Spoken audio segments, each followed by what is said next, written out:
प्रिय श्रद्धालुओं, जय श्री कृष्णा, जय श्री राम, जय श्री राधे राधे, जय श्री महाकाल। इस वीडियो में आपको श्रवण कराएंगे सामवेद की शाखा 18 पुराण और 14 विद्याओं के विभाग का वर्णन। श्री पराशर जी बोले, हे मैत्रेय, जिस क्रम से व्यास जी के शिष्य जैमिनी ने सामवेद की शाखाओं का विभाग किया था वह मुझसे सुनो। जैमिनी का पुत्र सुमंतु था और उसका पुत्र सुकर्मा हुआ। उन दोनों महामती पुत्र पौत्रों ने सामवेद की एक एक शाखा का अध्ययन किया। तदनंतर सुमंतु के पुत्र सुकर्मा अपनी सामवेद संहिता के एक सहस्त्र शाखा वेद किए और हे द्विजोत्तम, उन्हें उसके कौशल, हिरण्यनाभ तथा पौष्पिंज नामक दो महाव्रती शिष्यों ने ग्रहण किया। हिरण्यनाभ के 500 शिष्य थे जो उदीच्य सामक कहलाए। इसी प्रकार जिन अन्य द्विजोत्तमों ने इतनी ही संहिताएं हिरण्य नाम से और ग्रहण की, उन्हें पंडित जन प्राच सामक कहते हैं। पौष्पिंजों के शिष्य लोकाक्षी, नौधमी, कक्षीवान और लांगली थे। उनके शिष्य प्रशिष्यों ने अपनी अपनी संहिता के विभाग करके उन्हें बहुत बढ़ा दिया।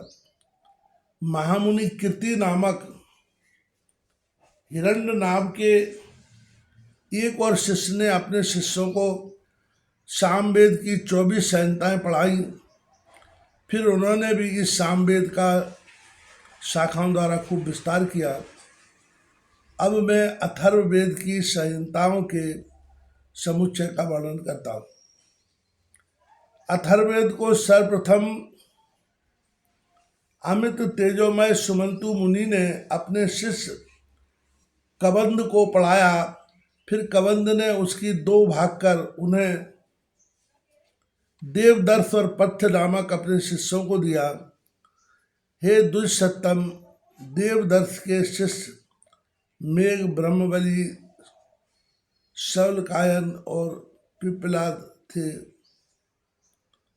हे ध्वज, पथ के भी जावाली, कुमदादी और शौनक नामक 3 शिष्य थे जिन्होंने संहिताओं का विभाग किया। शौनक ने भी अपनी संहिता के 2 विभाग करके उनमें से एक बब्रू को तथा दूसरी सेंधव नामक अपने शिष्य को दे दी। सेंधव ने पढ़कर मुझकेश ने अपनी संहिता के पहले 2 और फिर 3 इस प्रकार 5 विभाग किए। नक्षत्र कल्प, वेद कल्प, संहिता कल्प, अंगिरस कल्प और शांति कल्प, इनके रचे हुए ये 5 विकल्प अथर्ववेद संहिताओं में सर्वश्रेष्ठ है। तदनंतर पुराणार्थ विशारद व्यास जी ने व्याख्यान, उपाख्यान, गाथा और कल्प शुद्धि के सहित पुराण संहिता की रचना की। रोमहर्षण सूत व्यास जी के प्रसिद्ध शिष्य थे। महामती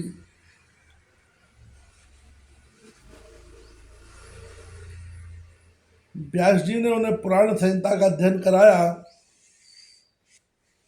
उन सूत जी के सुमति, अग्निवर्चा, मित्रायु, सांसपायन, अकृतवृण और सावणी, ये 6 शिष्य थे।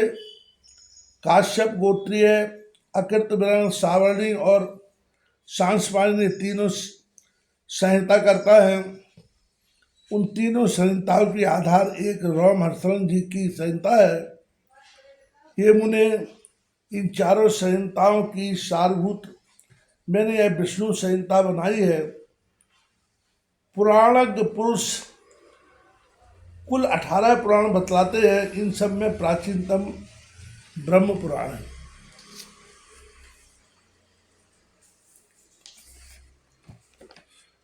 प्रथम पुराण ब्राह्य है, दूसरा पाद्य, तीसरा वैष्णव, चौथा शैव, पांचवा भागवत, छठा नारदीय और सातवां मार्कंडेय है। इस प्रकार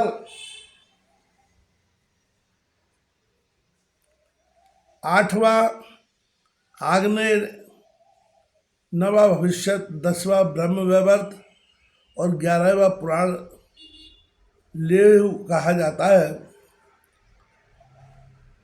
11वां पुराण लैंग कहा जाता है तथा 12वां बाराय, 13वां स्कंद, 14वां वामन, 15वां कौर्म तथा इनके पश्चात मत्स्य पुराण और ब्रह्मांड पुराण है। हे मामुने, यही 18 महापुराण हैं। इनके अतिरिक्त मुनिजनों ने और भी अनेक उप पुराण बतलाए हैं। इन सभी में षष्ठी, प्रलय, देवता आदि के वंश, मनवंतर और भिन्न भिन्न राज वंशों के चरित्र का वर्णन किया गया है। हे मैत्रेय, जिन पुराणों को मैं तुम्हें सुना रहा हूं वह पाद्य पुराण के अंतर्गत कहा हुआ वैष्णव नामक पुराण है। हे साधु श्रेष्ठ, उसमें सारे प्रतिसर्ग, वंश और मनवंतादि का वर्णन करते हुए सर्वत्र केवल विष्णु भगवान का ही वर्णन किया गया है।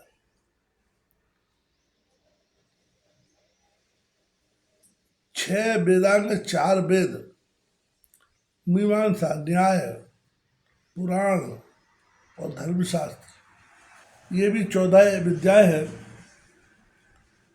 इन्हीं में आयुर्वेद, धनुर्वेद और गांधर्व, इन तीनों को की तरह चौथे अर्थशास्त्री को मिला लेने से कुल 18 विद्याएं हो जाती है। ऋषियों के 3 भेद हैं। प्रथम ब्रह्मर्षि, द्वितीय देवर्षि और फिर राजर्षि। इस प्रकार मैंने तुमसे वेदों की शाखा, शाखाओं के भेद, उनके रचयिता तथा शाखा भेद के कारणों का ही वर्णन कर दिया है। इसी प्रकार समस्त मनवंतरों में एक से शाखा भेद है। वे ध्वज,